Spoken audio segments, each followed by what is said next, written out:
Mango मतलब लीची। चलिए सुनिए ध्यान से। हेलो है, हेलो समवायता तक पढ़ लिए थे। नियो एल्केन आइसो एल्केन पढ़ लिए थे, नॉर्मलो एल्केन पढ़ लिए थे। नियो एल्केन से कई गो कार्बन की शाखा निकलेगा? आइसो से एगो, सीधा रहता नॉर्मल एल्केन ना, जब सीधा श्रृंखला रहता। अब हमको पढ़ना है विषम परमाणु। विषम परमाणु सुनिएगा ध्यान से। विषम परमाणु इतने लिख के डाल देते हैं, सुनिएगा ध्यान से। विषम परमाणु होता क्या है, एकदम आराम से समझिएगा। जब किसी हाइड्रोकार्बन से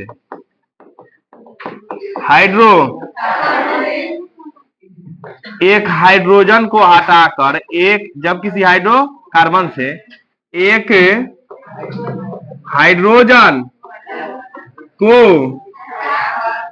हटाकर जो उसका स्थान ले लेता है, जो उसका स्थान खुद ले लेता है, उसे क्या कहते हैं? उसे हम लोग कहते हैं,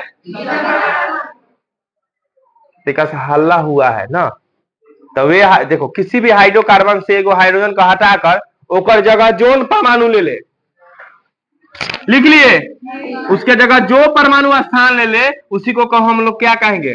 उसे विषम परमाणु कहते हैं। विषम परमाणु कहते हैं, सुनिएगा ध्यान से। तो हो गया विषम परमाणु। एग्जाम्पल से देखिए, मान लीजिए ये नॉर्मल देख रहे हैं, एथेन क्या होता है? एथेन का सूत्र C2H5 होता है कि नहीं? संरचना सूत्र दे मीजिए है, कार्बन अब सब तरफ फैला दीजिए, बोले हाइड्रोजन, अरे हो गया हाइड्रोजन, है ना हाइड्रोजन। अब में क्या करते हैं देखिए, हम सेम स्टेप क्या करते हैं, यहाँ सेम सिचुएशन मानते हैं और यहाँ सेम इसी तरह का बना देते हैं। देखिए हाइड्रोजन, मान लीजिए कौनो हम हटा दिए, मान लीजिए जो हॉई वाला हाइड्रोजन है, ठीक है, इसको हटा कर लंग OH लगा दिए, तो यहाँ पर OH को हम लोग क्या कहेंगे? विषम परमाणु। क्या कहेंगे? विषम परमाणु। विषम परमाणु। तो जो हाइड्रोजन को किसी हाइड्रोकार्बन से हटाकर उसका स्थान ले लेता है उसी को क्या कहते हैं हम लोग? विषम परमाणु। ठीक है, अब यहां सुनिएगा, इसे प्रकार्यात्मक या क्रियाशील या अभिलक्षणिक समूह कहते हैं। अभिलक्षणिक समूह कहते हैं। किसको? विषम, इसी को ये सब कहते हैं। इतना नाम समझ गए? अब एक प्रॉपर परिभाषा भी पढ़ लीजिए। क्रियाशील समूह कह के आपका आता है क्वेश्चन, ठीक है। क्रियाशील समूह किसे कहते हैं? सुनिए ध्यान से, देखो, वे कार्बनिक यौगिक, कार्बनिक यौगिक में उपस्थित वह समूह जिस पर कार्बनिक यौगिक का रासायनिक गुणधर्म निर्भर करता है। कैसा गुणधर्म? रासायनिक। कार्बनिक वे समूह, जिस पर कार्बनिक यौगिकों का वे समूह जिस पर कार्बनिक यौगिकों का गुणधर्म निर्भर करता है। गुणधर्म का, रुक जाएगा, रासायनिक गुणधर्म निर्भर करता है। रासायनिक गुणधर्म निर्भर करता है। रासायनिक गुणधर्म निर्भर करता है, उसे क्रियाशील समूह कहते हैं। समूह कहते हैं। आप सुनिएगा ध्यान से। तो क्रियाशील समूह के बारे में जान गए।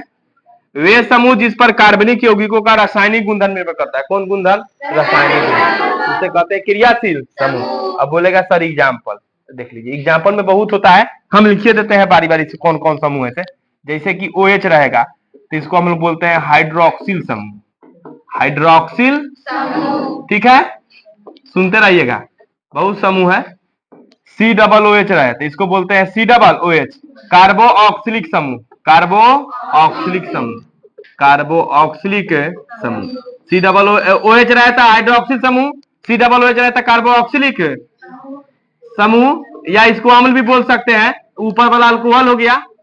क्या क्या बोलते हैं सुनिएगा ध्यान से, अभी देखते रहिएगा। CHO रहता एल्डिहाइड, क्या हो गया? एल्डिहाइड।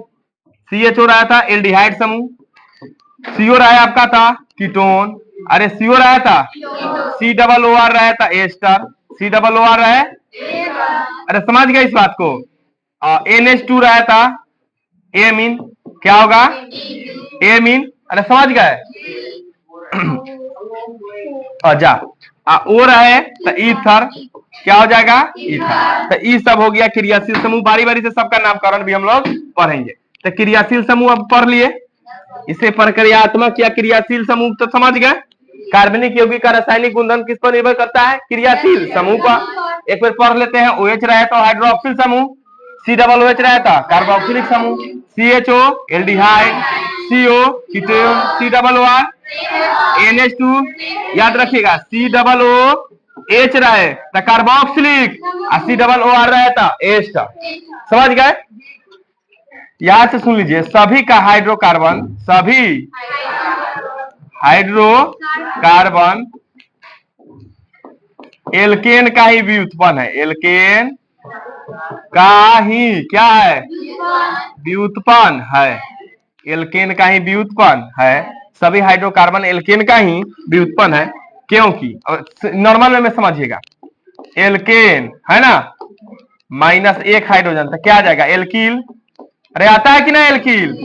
अच्छा, दूसरा हो गया। दूसरा देखिएगा, एल्केन -2 हाइड्रोजन तो क्या आ जाएगा? एल्कीन। अरे आता है कि ना एल्कीन? अच्छा, तीसरा में देखिएगा, एल्केन में से कई गो हाइड्रोजन घटाएंगे? 4 गो, तो क्या आता है? एल्काइन। आ जाता है कि ना एल्काइन? अब देखिए, कोई भी क्रियाशील समूह है ना, वह एल्कील के साथ जुड़ता है। किसके साथ? एल्कील। एल्केन से जुड़ता है लेकिन वो बन जाता है क्या? एल्कील। तो नामकरण में भी किसका प्रयोग करेंगे? एल्कील के। अब एक होता है, याद रखिएगा, समजातीय श्रेणी। क्या होता है? समजातीय श्रेणी। तो कार्बन, देखिए समजातीय श्रेणी क्या है। अब कार्बनिक यौगिकों के सुचारू रूप से अध्ययन के लिए उसे कई श्रेणियों में बांटा गया है। इसी को क्या कहते हैं? समजातीय श्रेणी। क्या कहते हैं? और इसके प्रत्येक सदस्य को समजात कहते हैं। क्या कहते हैं? कार्बनिक यौगिकों के, कार्बनिक यौगिकों या हाइड्रोकार्बनों के सुचारू रूप से अध्ययन के लिए, सुचारू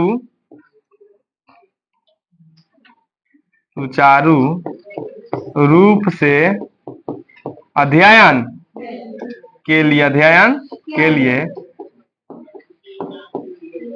इसे कई समूहों में, इसे कई बांटा गया है। कई समूहों में बांटा, जिसे क्या कहते हैं? जिसे समजातीय श्रेणी कहते हैं। जिसे समजातीय श्रेणी कहते हैं। अब एक जितना भी सदस्य रहेगा, इसके प्रत्येक सदस्य को समजात कहते हैं। इसके प्रत्येक सदस्य को क्या कहते हैं?